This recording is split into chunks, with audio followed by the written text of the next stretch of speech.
না গিন্নি, কালকে দূর জঙ্গলে কাঠ কেটে শরীরটা বড্ড দুর্বল হয়ে গেছে। তা কি পিঠে বানাচ্ছ তুমি? কি আর বানাবো, ঘরে কিছু আতপ চাল ছিল আর গাছের খেজুর গুড়, তা দিয়েই ভাপা পিঠা বানাচ্ছি। ভাপা পিঠে? বেশ বেশ। এটা মানিক কোথায়? কোথায় আবার, খেলতে গেছে মনে হয়। এই শীতের দিনে ওকে বের হতে দিলে কেন গিন্নি? পাছে ঠান্ডা বাঁধিয়ে বসে। কোথায় আর শীত, চারিদিকে দেখো কেমন রোদে ঝলমল করছে। আর তুমি ওকে নিয়ে চিন্তা করো না তো, এই অল্প ঠান্ডায় ওর অসুখ বিসুখ কিচ্ছু হবে না। ভয় বুঝলে গিন্নি, বড্ড ভয় হয়। একটা মাত্র সন্তান তো, ওর যদি কিছু হয়ে যায় তবে বাঁচাবো কিভাবে বলো তো? এরকম কথা মনেও এনো না, ও কিছুই হবে না। এবার এসো, পিঠা হয়েছে, খেতে বসো।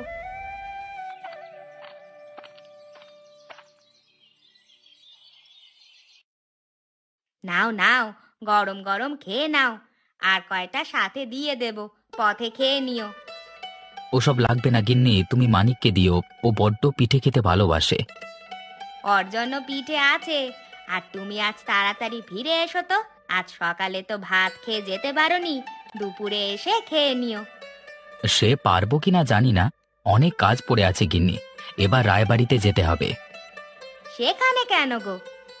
এই শীতে তো অনেকেই ঘর গরম রাখতে কাঠের আগুন করে, তাই সবাইকে জিজ্ঞাসা করে কাঠ দিয়ে আসছি। এদিকে রায়বাড়িতে শুনলাম নতুন শিশু হয়েছে, তাদের হয়তো আরো বেশি পরিমাণে কাঠ লাগতে পারে।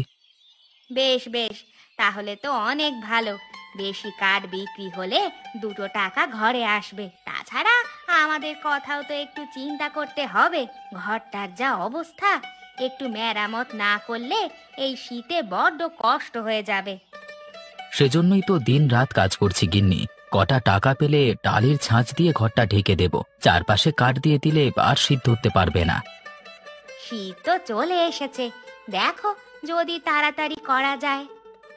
আগে রায়চৌধুরীর কাছে যাই, তারপর কাজ শুরু করব।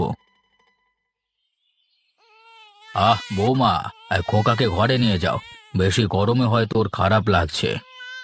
একটু পরে ওকে স্নান করাও বাবা, এখন একটু রোদ না মাখলে ঠান্ডা লেগে যাবে। তাছাড়া ডাক্তারবাবু বলেছেন প্রতিদিন খোকনের গায়ে রোদ মাখাতে, তাহলে ওর স্বাস্থ্য ভালো থাকবে। দেখো, তোমাদের যা ভালো মনে হয় তাই করো। আমরা বাবু আগেকার দিনের মানুষ, এত কিছু কি আর বুঝি? আগের দিনের মানুষদেরও গুণ আছে রায়মশাই। বাবা বলতেন চুল পাকে অভিজ্ঞতায়, বয়সে না। তাই তো কোনো কিছু করতে হলে আগে গুরুজনদের কথা মনে করি। তা বাপু, কজন মানে? এখন নতুন যুগ এসেছে, সবাই কম বেশি জানে। কথায় আছে না, যত বেশি জানে তত কম মানে। জানা থাকলে ভালো বই মন্দ হয় না বাবা, জানলে অনেক সমস্যা থেকে সহজে মুক্তি পাওয়া যায়।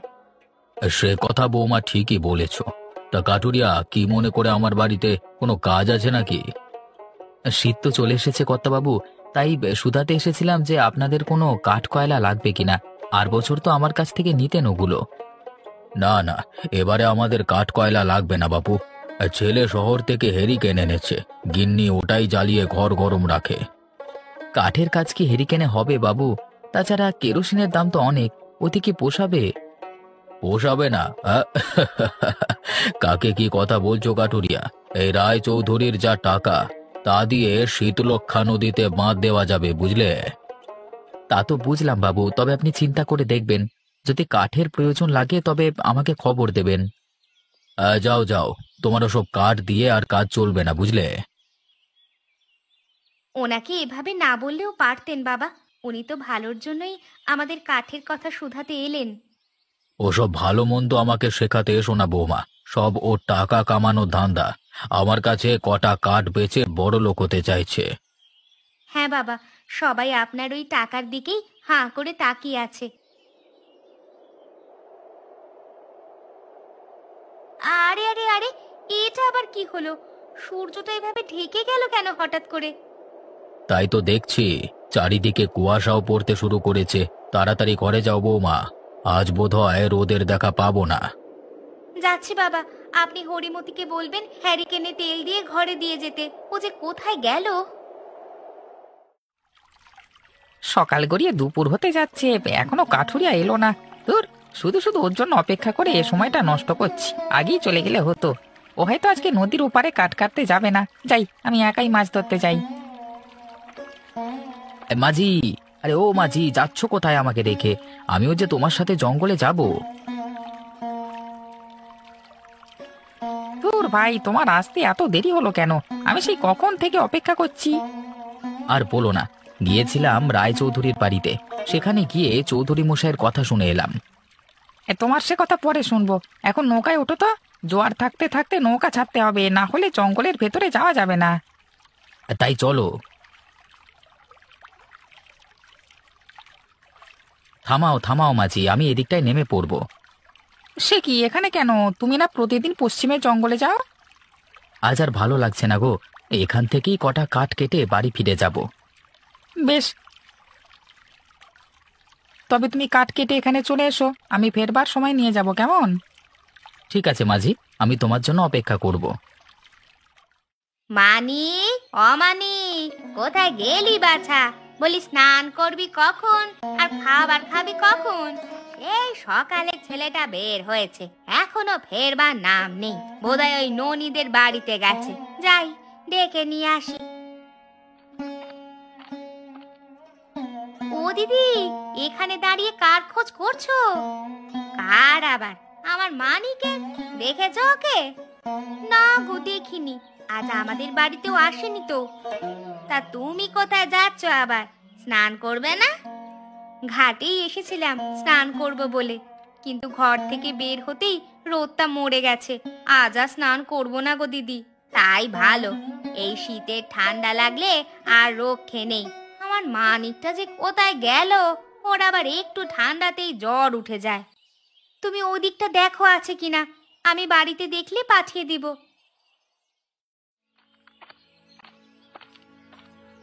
এদিকে একটাও মরা গাছ নেই। কি ভেবে যে এই জঙ্গলে নামলাম। মাঝিকে বলে দিলে আমাকে অন্য ধারে নিয়ে যেত। যাই, আর একটু সামনে গিয়ে দেখি কিছু পাই কিনা। আজকে জঙ্গলটা কেমন নিস্তব্ধ লাগছে। অন্যদিন পাখালিদের কলকাকলিতে চারপাশটা ভরে যায়। আজ একটাও পাখির ডাক শুনতে পাচ্ছি না কেন? সব পাখি উড়ে যাচ্ছে, লক্ষণ তো ভালো নয়। ঠাকুর দাদা বলতেন, পাখিরা জঙ্গল ছাড়লে প্রাকৃতিক দুর্যোগের আশঙ্কা থাকে। এখন তো ঘূর্ণিঝড় কিংবা জলোচ্ছ্বাস হওয়ার সম্ভাবনা নেই, তার মানে শৈত্যপ্রবাহ? না না, শৈত্যপ্রবাহ তো মাঝে মধ্যে হয়, কখনো তো পাখি উড়ে যেতে দেখিনি। আমার মন বলছে এর চেয়েও বড় কোনো দুর্যোগ আসবে। আরে আরে আরে, এগুলো তো হিমালয়ের সারস পাখি। আমাদের গায়ে হঠাৎ উড়ে এলো কেন? তার মানে ওরা হিমালয় থেকে তুষারপাতের বার্তা নিয়ে আসছে। এ লক্ষণ তো ভালো নয়। তুষারপাত হলে আমরা বাঁচবো কিভাবে? মাটির ঘরের ছাউনি যে একদিনই ধসে যাবে। না না, আমাকে অন্য উপায় বার করতে হবে। কাঠ কেটে খুব শীঘ্রই এমন একটি ঘর বানাতে হবে যে তুষারপাতের হাত থেকে আমাদের বাঁচাতে পারে। আরে কি হে কাটুরিয়া, বাড়ি যাবে না? সন্ধে হয়ে এলো যে। না কুবের ভাই, আমি আরো কিছু কাঠ কাটবো, তুমি চলে যাও। আরে বাবা, তুমি যে গাছ কেটে কাঠের পাহাড় বানিয়ে ফেলেছো, এত কাঠ দিয়ে করবে কি কাটুরিয়া? আশেপাশের পরিবর্তন তুমি লক্ষ্য করছো না কুবের ভাই? চারিদিকে কেমন শীতল আর নিস্তব্ধ আবহাওয়া। সে তো টেরই পাচ্ছি, শীতের সন্ধ্যা এমনই নিস্তব্ধ হয়। না না, শীতকালের সন্ধ্যায় জঙ্গলে অনেক অতিথি পাখি আসে, সেগুলোর কলকাকলিতে সারা বন ভরে যায়। আর আজকের আবহাওয়াটাও অন্য দিনের শীতকালের মতো নয়। কি বলতে চাইছো কি তুমি? আমাদের দেশে এবার তুষারপাত হবে গো, আমি তার আগমন টের পাচ্ছি। তুষারপাত? হ্যাঁ, এই তোমার কথা শুনে আমার খুব হাসি পাচ্ছে কাটুরিয়া। এই পাড়াগাঁয় হবে তুষারপাত, তাও আবার তুমি টের পাচ্ছ? বলি, কখনো তুষার দেখেছো তুমি? আলবাত দেখেছি।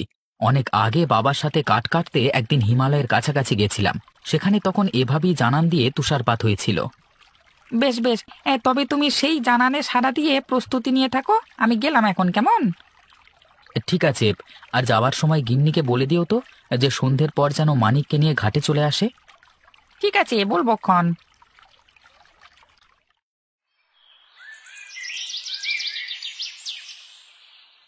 সে কি বলছো বেনে বউ? সত্যি দেশে বরফ পড়বে? হ্যাঁ গো, তোমার দাদা সেই সংবাদ দিয়ে পাঠালে কুবেরের কাছে। তাহলে তো মহা বিপদ মা। এই কুঁড়ে ঘরে থেকে শীত সামাল দেওয়া গেলেও তুষারপাতে তো একেবারে মরে যাব। সেজন্য জঙ্গলে কাঠ কাটতে গেছে। সেই কাঠ দিয়ে গরম ঘর বানিয়ে এবারের মতো রক্ষা পাওয়া যাবে। তোমাদের না হয় একটা উপায় হলো দিদি, কিন্তু আমাদের কি হবে? তোদের কি আর ফেলে দিব আমরা, বল? ঘরটা আগে হোক, তোরাও আমাদের সাথেই থাকবি। তাহলে তো খুব ভালো হয় খুড়িমা, কিন্তু 4-5 মাস বরফ পড়লে কি খেয়ে থাকবো আমরা? সেজন্য আগে থেকেই সব খাবার দাবার সংগ্রহ করে রাখতে হবে। শীতের দিন তো তা সহজে পচবে না। মা, ও মা, তুমি এখানে? ওদিকে বাবা কাঠ কেটে ঘাটে চলে এসেছে। ও চলে এসেছে, চল চল মানিক, তাড়াতাড়ি চল। ও খুড়িমা, কোথায় যাচ্ছ একা একা? আমরাও যাব। তাহলে তো ভালোই হয়, তোরা এলে আমাদের কাজে সাহায্য হবে। তাহলে তাড়াতাড়ি চলো, হাতে বেশি সময় নেই যে। বলো কি, কাঠুরিয়া কাঠের ঘর তৈরি করছে? হ্যাঁ চৌধুরী বাবু, এই জঙ্গল থেকে মস্ত বড় গাছ এনে তা দিয়ে ঘর তৈরি করছে। বলছে নাকি এই ঘরই তাদের জীবন বাঁচাবে। তার কিছু আমিও লোকমুখে শুনেছি। ও নাকি তুষারপাতের পূর্বাভাস পেয়েছে। ওসব ওর হেঁয়ালিপনা। বলি, এমন শীত কি আগে পড়েনি? ছোটবেলায় একবার এর চেয়ে বেশি শীত ছিল। মা ঠাকুমারা আমাদের কম্বলের নিচ থেকে বেরই করতেন না। তা বটে, কিন্তু এবারের শীতটা বড্ড বেশি, কম বলে তা আর মানছে না। সেজন্য কাঠ কয়লাই যথেষ্ট, ওটা দিয়েই ঘর গরম রাখা যাবে। বৌমাকে তাই বললাম। ছেলে হেরিকেন পাঠিয়েছে শহর থেকে, সেটা নিয়ে আর যা ঘর গরম হয়। তা তোমার কত টাকা হয়েছে বাপু? 5 টাকা চৌধুরী মশাই। বলো কি, এই কটা মাছ 5 টাকা? বড্ড কম দামি আপনাকে দিয়েছি। বাজারে ওগুলো 10 টাকা দিয়েও আনতে পারতেন না। হয়েছে হয়েছে, এখন আর এ কটা মাছ বাজারে তুলতে হবে না। এই নাও 5 টাকা। আর ও বেলা কয়েকটা চিংড়ি মাছ দিয়ে যেও তো, বড্ড চিংড়ি চচ্চড়ি খেতে ইচ্ছে করছে। জালে উঠলে অবশ্যই পাবেন। এখন আমি যাই, কেমন?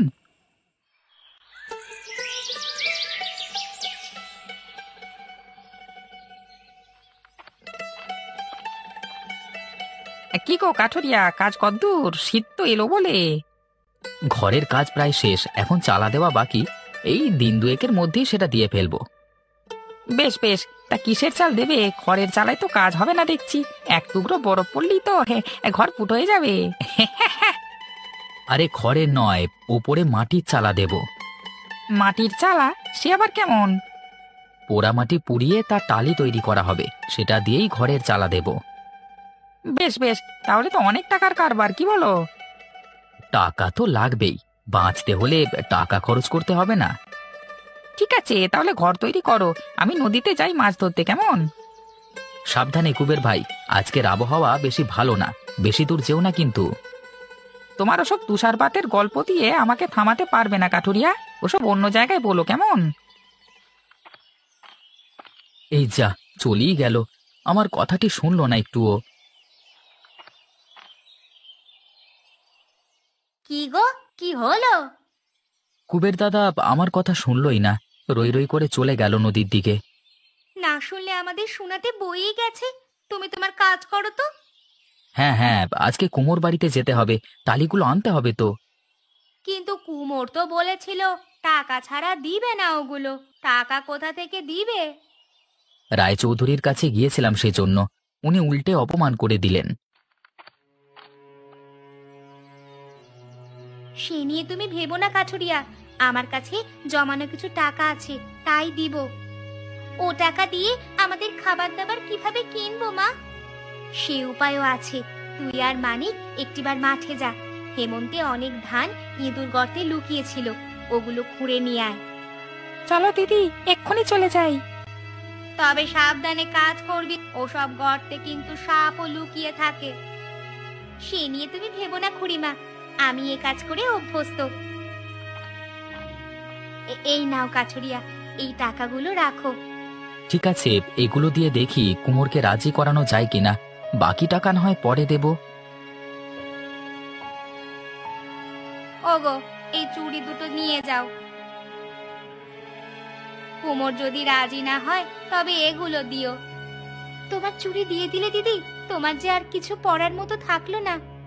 সে পরে কিনে নেওয়া যাবে, আগে তো সবাই বাঁচি জয়া। ঠিক আছে, তোমরা তাহলে ঘরের কাজ করো, আমি টালিগুলো নিয়ে আসি, কেমন?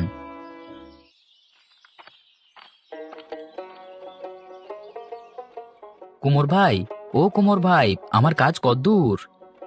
আরে কাঠুরিয়া যে, তা তোমার টালির কাজ সেদিনই ধরেছি, সব হয়েও গেছে এর মধ্যে। বেশ বেশ, তাহলে ওগুলো দিয়ে দাও, আমার ঘরের কাজও শেষ পর্যায়ে আর কি। হ্যাঁ হ্যাঁ, টাকা দাও, আর এই যে টালিগুলো আছে সেগুলো নিয়ে যাও। তোমার অর্ধেক টাকা আমি দিচ্ছি কুমোর ভাই, বাকিগুলো পরে দেব। সে কথা বললে তো হবে না কাঠুরিয়া, আমার এত বড় সংসার, কাজ করে তবে ভাত খেতে পাই। বেশ বুঝেছি, দেবে না তাই তো? তুমি বরং আমার স্ত্রীর এই গহনাগুলো রাখো, এতে হবে তোমার? আলবাত হবে, এমন গহনাই তো আমি খুঁজছিলাম, বউটাকে বিয়ের পর কিচ্ছু গড়িয়ে দিতে পারিনি। কিন্তু এত জিনিস আমি নেব কি করে? এগুলো বয়ে নিতেই যে দুদিন লাগবে। সে নিয়ে তুমি ভেবো না, আমার গরুর গাড়ি আছে, ওতে নিয়ে দিয়ে আসবো, কেমন? বেশ বেশ, তাহলে তো ভালোই হয়। গিন্নি, আরে ও গিন্নি, কোথায় গেল? দেখো টালি নিয়ে এসেছি। ওগো, আমাদেরও কাজ শেষ। আমি আর দিদি মিলে মেঝেটাতে কাঠ বিছিয়ে দিয়েছি, যাতে ঠান্ডা ঢুকতে না পারে। নাও নাও, এবার আমি ওপরে উঠছি, তোমরা আমার হাতে টালিগুলো দাও। হ্যাঁ, একে একে আমি সব লাগিয়ে দিচ্ছি।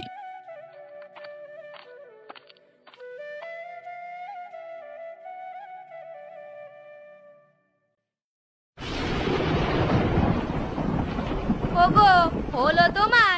বৃষ্টি পড়ছে যে, তাড়াতাড়ি নেমে এসো, না হলে পা পিছলে পড়ে যাবে।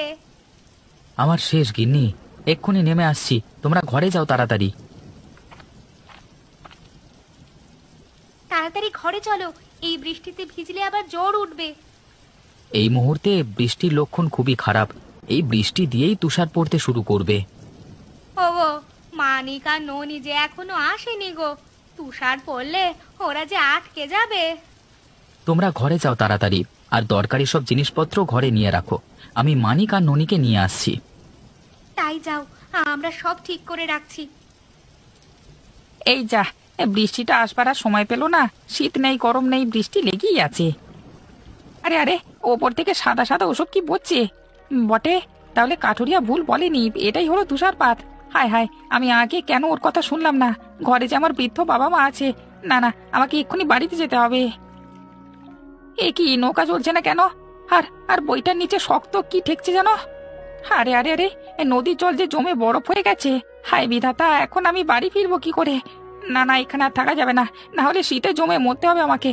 আমি বরং বরফের উপর দিয়ে দৌড়াতে শুরু করি। ও দিদি, আমার যে খুব চিন্তা হচ্ছে, উনি যে এখনো ওদের নিয়ে ফিরলো না। এত চিন্তা করো না বউ, দেখবে ঠিক ওরা ফিরে আসবে। ওই তো কাঠুরিয়া আসছে। গিন্নি, তাড়াতাড়ি একটা গরম কাপড় দাও, ছেলে মেয়ে দুটো জমে বরফ হয়ে যাচ্ছে। হ্যাঁ হ্যাঁ, তোমরা তাড়াতাড়ি ঘরে এসো। দিদি যাও, এখনই ওদের জন্য গরম চা তৈরি করো, আমি গরম কাপড় দিচ্ছি। হ্যাঁ, আমি যাচ্ছি। অনুনি, তুই ঝুড়ি রেখে তাড়াতাড়ি ঘরে আয় মা। দরজা জানালা সব বন্ধ করে দাও গিন্নি, বাইরে তুষার পড়তে শুরু করেছে। জানলা সব মেরে দিয়েছি।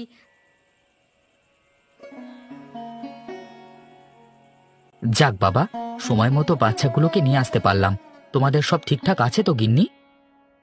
আমরা সব গুছিয়ে রেখেছি, খাদ্যশস্য সব জায়গা মতো মজুত করে রেখেছি, 3-4 মাস অনায়াসে কেটে যেতে পারবে। বেশ বেশ। দরজায় কেউ কড়া নাড়ছে মনে হলো, এই অসময় আবার কে এলো?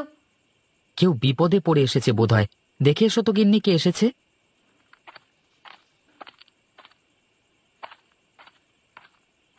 ও মা, মাঝি তুমি?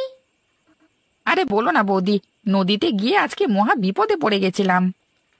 এসো এসো মাঝি, ঘরে আগুন জ্বেলেছি, সেখানে গিয়ে বসো।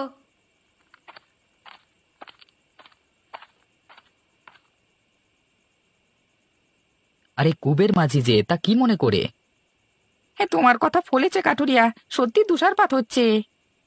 হ্যাঁ হ্যাঁ, ফলবে তো বটেই, আমি যে এই ঘটনা আগে থেকেই দেখে এসেছি। আর তোমাকে নিয়ে আমরা কত হাসাহাসি করেছি কাঠুরিয়া, ছি ছি ছি ছি, সেসব ভাবতে আমার লজ্জা লাগছে। এ নিয়ে মন খারাপ করো না কুবের, আমি তোমাদের জন্যই এ বাড়ি তৈরি করেছি। আজ থেকে তোমরাও আমার সাথে থাকবে। সত্যি বলছো কাঠুরিয়া? সত্যি আমাদের ঠাঁই দেবে? হ্যাঁ গো হ্যাঁ, আমাদের কাঠুরিয়ার মন অনেক বড়, সে সবাইকে তার ঘরে আশ্রয় দিবে। কাঠুরিয়া বাড়িতে আছে? হ্যাঁ চৌধুরী মশাই, এই তুষারপাতে কোথায় যাব আর? তা বৌমাও দেখছি এসেছে। ওকে আর আমার নাতিটাকে তোমার বাড়িতে রেখে যেতে এসেছি, আমার বাড়িতে থাকার যাচ্ছে না। বেশ বেশ, তা আপনি আর বাকি রইলেন কেন? আপনিও আমাদের সাথে থাকুন। সবাই তোমার বাড়িতে উঠলে কেমন দেখায় কাটুরিয়া, তাছাড়া তাদের খাওয়া দাওয়ার তো একটা ব্যবস্থা করতে হয়। সে নিয়ে আপনি ভাববেন না, আমার বাড়িতে অল্প খাবার দাবার আছে, আর সবাই নিজ নিজ বাড়ি থেকেও কিছু খাবার দাবার নিয়ে আসছে। বেশ বেশ, তাহলে তো আমারও আনতে হয়। কি হে কুবের, আমার ভান্ডার থেকে সব রসদ নিয়ে আসতে পারবে তো? 100 বার পারবো চৌধুরী মশাই, আপনি কেবল হুকুম দেন তো, এক্ষুনি যাই। গরুর গাড়িতে করে আবার কোন লাট সাহেব এলো? আমি এসেছি গো চৌধুরী মশাই, বউটার খুব অসুখ, তাই তাকে নিয়ে আর হেঁটে আসা যায় না। আরে তাকে বাইরে রেখেছো কেন আহাম্মক? তাড়াতাড়ি ঘরে নিয়ে যাও। যাব, তার আগে তুমি এই টাকা কটা আর গহনাগুলো রাখো কাঠুরিয়া। সে কি, এ তো আপনার পারিশ্রমিক, এসব ফেরত দিচ্ছেন কেন? আপনার শখের গহনা নিয়ে আমি এ বাড়িতে থাকতে পারবো না মা ঠাকুরুন, এই গহনা দয়া করে আপনি নিন। নাও বেনে বউ, নিজের গয়না বুঝে নাও, আমার টাকাও আমি নিয়ে নিচ্ছি। এত কষ্ট করে আবার গাঁটের কড়ি খরচ করব, তা তো হয় না। বেশ বেশ, তোমাদের কিছু খরচ করতে হবে না, আজ থেকে আমার কোষাগার থেকে সবকিছু খরচ করা হবে। কি বলো কাটুরিয়া? তাহলে তো ভালোই হবে চৌধুরী মশাই, বিশেষ করে গাঁয়ের সবাইকে যদি এমন করে একটা কাঠের ঘর বানিয়ে দিতেন, তবে এই তীব্র শীত থেকে সবাই রক্ষা পাবে। তুমি আমাদের প্রাণ বাঁচিয়েছো, তাই তোমার কথা আমি ফেলবো না। আমি কথা দিচ্ছি, সামনের বছর সবাই এরকম মজবুত ঘর পাবে।